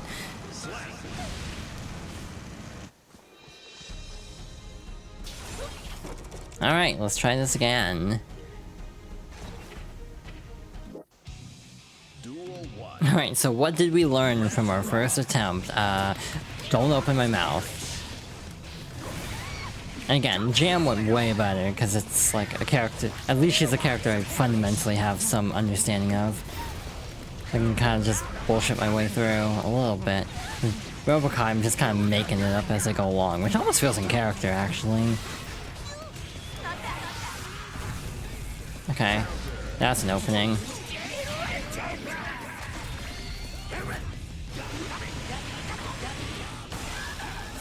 It's a very simple super, but it's a very effective one, I think, because of the way it animates. I do think, like, some supers are weirdly simple, like Jams is just basically a tornado into a big kick, which on paper doesn't sound that special, but it's like animated well enough that actually feels pretty neat. Shit. Bad misinput. Okay. First, okay. There's some level of input reading also, that's a conundrum here. Like, I feel like CPUs in general are just annoying to fight in fighting games, especially at high level. Like that. Batman in particular, I just find a really difficult character to fight because of just like the random charging and such.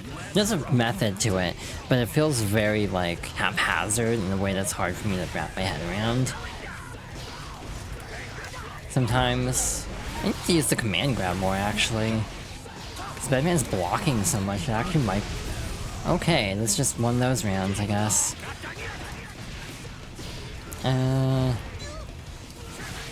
It's like on a casual level, I don't really know what I'm doing enough to deal with a difficult boss, I think. It's just the overall takeaway here.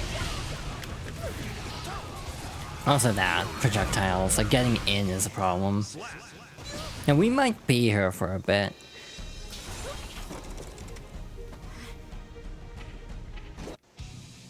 Attempt number 3 at this. Maybe we'll have lucky number 3 both times, who knows.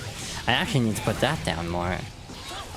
Hitting other moves does charge up the energy gauge, so it's not like I'm working with nothing. But I'm definitely not working with as much as I should be, in all fairness. That is actually probably my problem, is not doing enough with the electric gauge. That's gonna hit for a lot, isn't it? Yeah. To be fair, with like Chip, I think I just spammed grabs a lot. But it's really hard with Bedman for me, because just getting close to Bedman is a nightmare. The thing is, I feel like I can do this, it's just gonna take some brute force. Like, it's gonna take a little bit of, like, finessing to actually get through this. I'm gonna do my best, but I'm not exactly holding my breath on this being a smooth playthrough. Which again is part of the reason why I'm like, I'm not exactly looking forward to playing as a guest character and having to learn their thing instead of having any kind of crossover skill. Unless it's a character from a fighting game. You know, I think the worst case scenario, now that I think about it, would be a Sam Show character or an SNK character. I would actively be upset about that at this point. What's happening, son?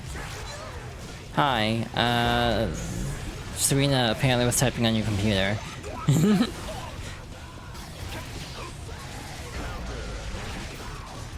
I'm struggling against Bedman.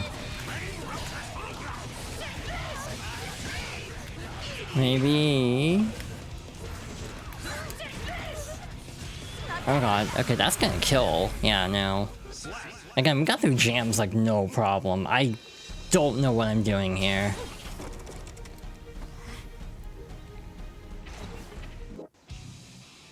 What is this, round 4 of this?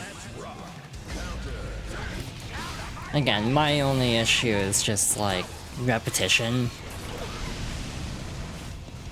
That's like the main hurdle I have with doing this, is just, oh, this is me bashing my head against a really hard challenge for God knows how long, and it's not like the most interesting for me, and I worry about it always being particularly interesting as a viewer too, because it's like, this is a hard fight. This is way harder than I thought it was going to be, actually.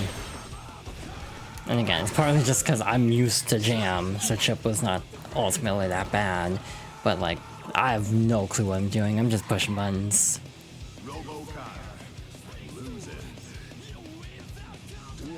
But yeah, actually thinking about it, if the stories are just gonna be like this going forward, yeah, no, we might have a problem actually if I want to cover all these. Again, the main thing is that big explosion. It's like, I forget what triggers that. And I don't know how to accommodate for that. Again, like, I don't think I've even gotten a round off so far. Like, y'all can correct me if I'm wrong, but I genuinely don't think I've gotten a round so far on Bedman, Stage 9. Again, and again, the funny part is I think this is still somehow easier than actual Stage 9.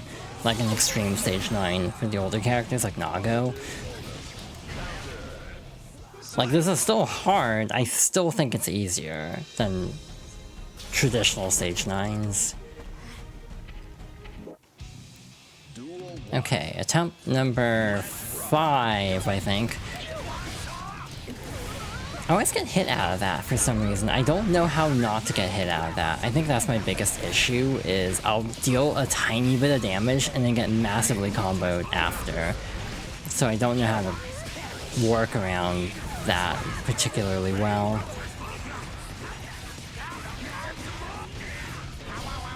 Nope, that does not work. Cool. Okay.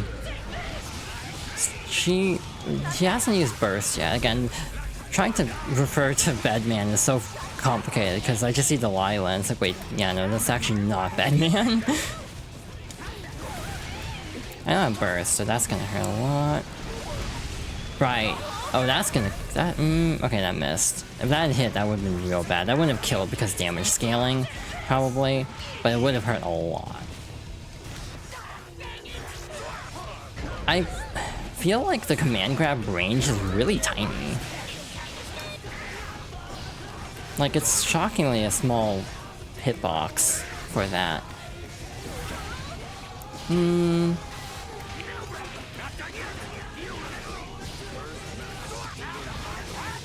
Finally got one round off. And we have burst still, so that's good, I think. I mean, it makes sense if this is gonna be difficult, because Bedman probably would be kind of pissed off. I need to also play more defensively, but it's like really hard to play defensively, in my opinion, against the CPU, because they can just kind of pull out random bullshit. Because it's like, they're not beholden to like the logic and input error of a human, so I just feel like in general, it's really hard to like read CPUs for obvious reasons. Like, I'm spamming this move a lot, and it's gonna get me in trouble with a human, but it's working on the CPU. Oh, that's gonna do, yeah, a 4th, probably. Oh, that's real bad. That's real bad, okay. That's gonna kill, isn't it? Nope, barely not. That will. Okay, so now we're not in as advantageous of a position. We don't even have half meter.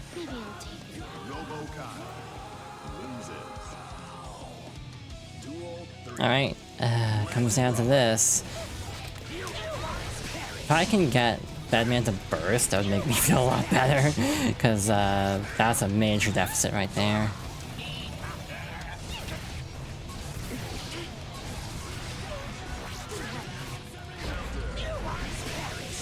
Okay.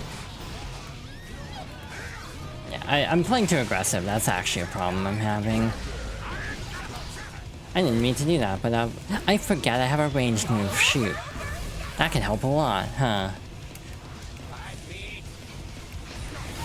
Oh, okay. I am getting better at this fight. Even if I'm probably gonna lose this round, this is still doable. Like, not this round for sure. But like, in general, this fight is still doable. Why didn't that work? God, I keep having input errors because I think I'm playing a different character. That was really stupid, because that's gonna take me into like chip range. Yeah, I'm just dead this round. Nope, okay, they account for chip for that. That's something at least. Okay. Again, that was better than we had been doing. That is an improvement. What is this? Attempt number 6? I'm actually trying to keep track this time because I'm normally really bad at doing that. I don't know what happened there. Do I have enough of that? Okay, cool. That's an overhead, right. Yeah, if like every story mode is gonna be this hard, but with characters I don't know how much success I'm gonna have with future arcade runs. Cause like, again, the main characters I know, we've already done. That's gonna kill, isn't it? Yeah, raw super. No damage scaling, yeah, no, that was bad. Maybe I'll take it. Robo-Ky loses. The other problem is I just feel like I'm talking in circles, because like there's only so much I can say about just losing the same fight over and over again. I keep doing that by accident. I keep hitting the wrong buttons. That's the actual main issue. Actually, that could be something. If I can get that to land. I also just feel like the bosses take less damage. Because I swear, based on the amount that we've done, we're just chipping out Bedman at this point. And it almost feels like grabs are our best bet. God, trying to juggle into that is really hard. I need to do it the other way around. That's the actual ticket, is I need to do the launcher and then 2H, I think. Like, I genuinely don't know what to do about that, because I don't have enough experience with Bedman to really be able to say what to do about that. Maybe lucky number 7? But like, if I do this, and then... Okay, that's actually too slow with the level of charge we have. Serena said 6-7, that tracks. Okay, cool. Okay, I'm gonna do my damnedest to hold on to burst. Because if I can go into next round without that deficit, that will help a lot. I mean, if I can force burst out of Bedman, that would also be good, but the CPU... Well, I guess that kind of helps. Again, the most damaging thing we have is grab, so hypothetically, if we want to be really cheap, we could just try this. Which I think is actually a recommended strategy for Stage 8 and Stage 9. Is to just chip out with grabs. Because I remember seeing a video of like Bridget and Kai where they just do that the entire time. It doesn't feel great to win that way, but it's an option. Robo-Ky wins. Duel 2. Let's rock. It's like I'm trying to at least learn the character a little bit also because like learning the character helps me. Because then if you learn the character, then you can fight them better, in my opinion at least. I don't know if that is the case for everyone, but that is something I try, is to actually learn the character a little bit. If I'm serious about a game, to kind of understand what their moves actually do. Because then, you know, then that makes it easier to fight back if you have some understanding of what to actually do optimally against them. That's gonna hurt for a lot. Okay. Again, grabs are our best bet, unfortunately, which is just not the most exciting way to win. But hey, if it's what it takes, it's what it takes. I also have no energy, that's the actual problem. Because like on a boss, it's like, with a character I don't know, it's like trying to set up, trying to play a set play character. Like with Dizzy, I know what I'm doing enough that I can at least set down Ice Floor and everything. But with Robo-Ky, it's like, hell if I know when the best time to put down any of his setup moves is. Oh, that was the wrong button.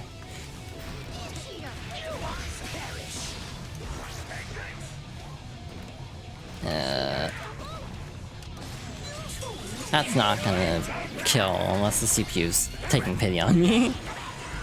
Yeah, I'm probably gonna get massively countered. Yeah, saw that coming. Okay. Again, worst case, ow. You can just do this to wrap it up. Or not, you can just be an asshole. Okay, well, that wasn't the most gracious way to win, but hey, or graceful. Feel like playing nice now. I know that killing you won't avenge my brother, but still. I only wanted to talk to you about him, and what he told me. Your brother would stop at nothing to make his dream come true. He was a true madman. Me, I dream big too. But my dream seemed minuscule to him. We argued our guts out, and his dream came true. He quit while he was ahead. I never got to prove how noble my dream was. But that's why we can have this little chat. And believe me, you're way more welcome than that sophist. Now I can accept defeat with dignity. Chad, you've been yammering on this whole time. Apologies, my lady. Now it's your turn to... I don't have anything to say to you. At least try. Do you think I ever got to play with my brother? Like, run around outside with all the other kids? Huh? But I still love him. I see. All right, fine. Tell me the dream you couldn't tell my brother. You sure? Well then. I dream of owning a huge tangerine grove! A tangerine grove? A mountain-sized one! This region's not exactly fit for farming. I've got a lead on the perfect plot of land. Thought I'd dive in blindly, did you?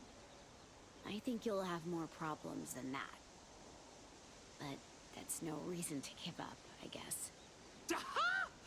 You're far more sensible and open-minded than your brother was. So, what's your dream? It's a secret. If you say so, then that's that, I suppose. The maiden's secrets are hers to keep. Very well. I'll send you some tangerines, special delivery. Share them with those who are close to you. Wait, thank you? This generosity stuff feels better than I thought. How can you be generous with tangerines you don't have?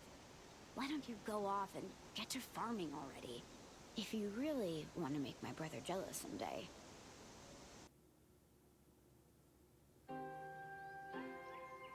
So yeah, not exactly a warm ending.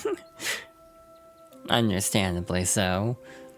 Yeah, that's again basically tying into both Xrd with again the final confrontation between Bedman, Venom, and Robo-Ky, where Robo-Ky basically self-destructs his body to try to stop Bedman. And 2, why does he want a grove so bad is the other question, and the general speculation I've seen is it actually ties into a Japan-only drama CD called Guilty Gear Night of Knives, if I recall correctly, mostly centering on the Assassin's Guild, but also having a side part that is centered on Robo-Ky befriending a Mark II Robo-Ky that's breaking down and wants to find like a tangerine to try to power itself back up, and then Kai shows up and ends up fighting them. So part of it's also because of wanting to have a tangerine grove in dedication to this Robo-Ky Mark II that shut down. At least that's my understanding of it from what I have read. That's kind of crazy, actually, to tie into something that as a deep cut. And yeah, it's like they basically are trying to. He's just trying to save this Robo-Ky, and Kai shows up and like fights them, and then shuts down.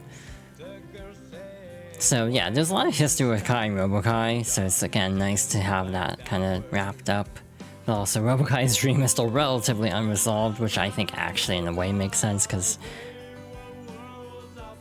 you know, a lot of characters have their storylines resolved. Robo-Ky kind of doesn't, and it's like, it almost makes sense given that he doesn't seem like the most like efficient at actually getting to that point, but that he still has his own dreams and ambitions. So yeah, it was a case of, damn, I'm actually kind of surprised at how much I vibed with Robo-Ky's story. That final boss though was rough, and again, it makes me nervous about trying to commit to doing this with the other characters. As a reminder, given the next character is going to be a guest character this winter, I will likely not cover that one if it's anything like Lucy. If it's a character of interest to me, maybe I'll cover them, but more likely than not, the next time we'll be back with Strive on my streams for arcade mode is 2027, when the 4th character Season 5 drops, barring, again, like a really me-core character.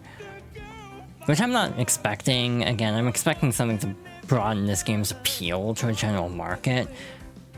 So, yeah, I'm not exactly holding my breath on the character being like me-core. As much as I want it to be someone I enjoy, I've seen people be like, oh, a Final Fantasy character, and it's just like, on one hand, that makes sense, on the other hand, I'd be kind of bored by it. To be honest, I'd find it boring, because like, we're already getting Tifa. If it's like, you know, Vincent, it'd be kind of boring, even though aesthetically I think it would fit. Though a lot of people also are like, is the font used in the announcement post a hint? And is that going to be like FF14, where it's like, if it's Ishtola, you might get me to care. But I don't think it's going to be Ishtola, or even a Final Fantasy XIV character. I think people are reading too much into a font choice. Well, but I guess we'll find out someday. Again, to me it's weird that they just didn't announce it at Anime Expo. When the hell are they gonna announce this is my question. Tokyo Game Show? That's like September. That's a ways off. And they say winter, which if it's anything like Dizzy means she probably... like, the character probably won't even be out for a long time. So yeah, it's harder also for me to get excited about a character that's that far out, and we still don't know. And again, I would have preferred an actual Guilty Gear character, because we're so close to having like a complete roster in this one game, which is actually really cool. Game over. Yeah, that takes care of that. Real quick, one thing we can actually check is, like we did with Jam, is you do have GG World, which is like the glossary of everything. So, for example, Baptisma 13. That is not the one I was thinking of. I don't know which one I was thinking of then. That Xr's based on. But they added quite a bit here. They obviously added an entry for the idea of a robot body rental shop. But they also just do include like Robo-Ky Mark II. A little brief blurb. In terms of like, I don't even know where the hell this would be. I don't think it'd be a location. World? You can tell I haven't looked too deep into this. There's a lot to read. Yeah, during his travels in search of them, Robo-Ky met this friend. They parted ways after making an oath to build a Tangerine Grove. To learn more, check out the Night of Knives Volume 1 Drama CD, only available in Japanese audio. So yeah, that's the source on this. It's like, the in-game lore says, hey, listen to this. Oh shit, it's also only in Japanese. Oopsie. So yeah, fulfill a dream to fulfill a promise Robo-Ky made to an old friend. So yeah, that would be a specific Mark II, presumably. So yeah, that's Robo-Ky. Again, definitely hit harder than I thought it was gonna in a lot of ways. The theme also, too. Breath is a wild song and very fascinating. But yeah, we'll be back at some point, probably, to try out a character in this game. I don't know who it's gonna be, if it's gonna be the guest character, the final character of Season 5, but if it's also not a guest character, if it's a new character, I'd even be more interested. But anyway, that takes care of that for now.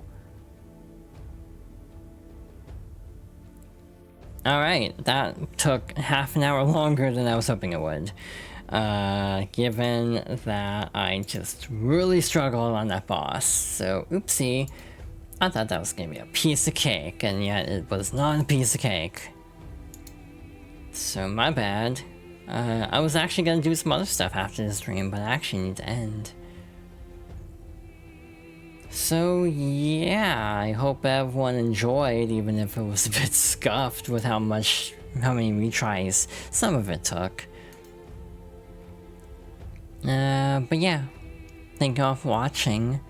If you enjoyed the stream and haven't already, you can follow for notifications so when I go live in the future. I have a YouTube channel for edited down versions of streams. This will go up after Super Paper Mario around August. I don't want to disrupt that playthrough, but uploads are Tuesday, Wednesday, Saturday because my stream schedule is Monday, Wednesday, Friday. I just thought that would make sense to alternate. I have a VOD channel as an archive.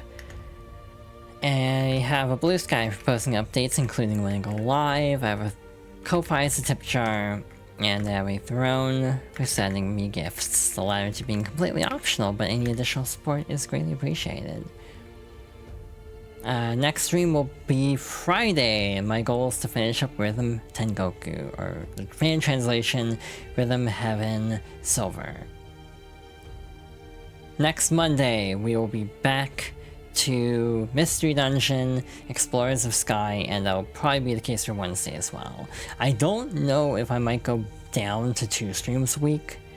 I've been kind of thinking about that for like scheduling concerns, that it might be better to do Monday, Wednesday, and then not do something on Friday, but I'm not sure yet. We shall see. But yeah, thank you all for watching. Again, most of the people I follow are doing like spoilery stuff, or people I'm nervous about rating because I'm shy. So I think we are going to just call it here. Again, I would recommend, if anything, GDQ, but definitely not rating that because that's thousands of viewers and we're like single digits probably. Yeah, thank you all for watching. This was a lot of fun, even if mildly frustrating. And we'll be back very soon with more streams. So yeah, take care everyone. Good night.